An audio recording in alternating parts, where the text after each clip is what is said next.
कोई हमें दुख सुख नहीं दे सकता, ये बात ध्यान रखना। हमारा कर्म ही हमको दुख सुख देता है, वो किसी की खोपड़ी में बैठकर, निमित्त किसी को भी बना ले।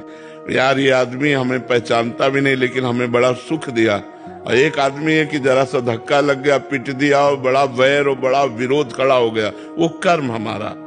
एक गौतमी नाम की तपस्विनी जंगल में रहती थी, महाभारत की कथा है, भगवान व्यास देव जी ने लिखा है। तो उनके एक पुत्र था, उस पुत्र को एक सांप ने काट लिया, और वो जो जंगली कोल भील होते हैं वो उनके पुत्र को लाकर कहा, देवी आपका पुत्र मर चुका है और इसको सांप ने काटा है।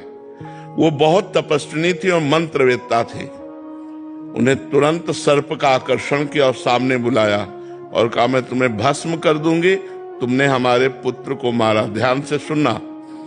तो सर्प ने कहा, आप भस्म कर सकती हैं लेकिन मैंने नहीं काटा, मेरे से कटवाया गया है।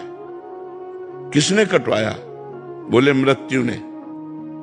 तुम्हारे बालक के ऊपर जो मृत्यु का आक्रमण हुआ उसने मुझे निमित्त बनाकर कटवाया। तो उनकी बात समझ में आ गई, तपस्विनी थी, उन्होंने मृत्यु का आकर्षण किया।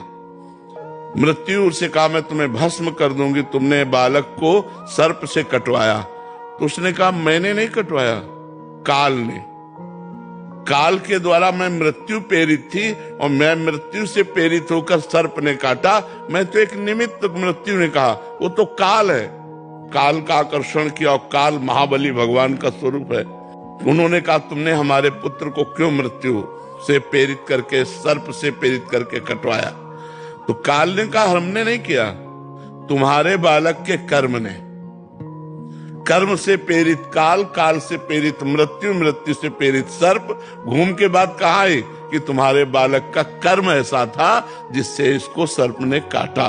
तो अगर हम विवेक के द्वारा देखें तो हमारा कर्म ही, वो बैठे किसी की खोपड़ी में, हमको दुख या सुख जो मिलता है वो निज कृत कर्म भोग सुन भ्राता, अपने किए हुए काम में फल मिलता है। तो कोई आदमी हमारे साथ दुश्मनी कर रहा है तो मेरे ही किसी जन्म का कर्म या इस जन्म का कर्म उसके दिमाग में बैठकर मुझे प्रतिक्षण दुख दे रहा है, इसलिए मुझे सहन करना चाहिए और उस व्यक्ति को क्षमा करना चाहिए, क्योंकि कर्म मेरा ही उसके ऊपर सवार है। ईमानदारी से सत्य बात मानिए, ऐसे कोई दुख सुख किसी को नहीं देता है।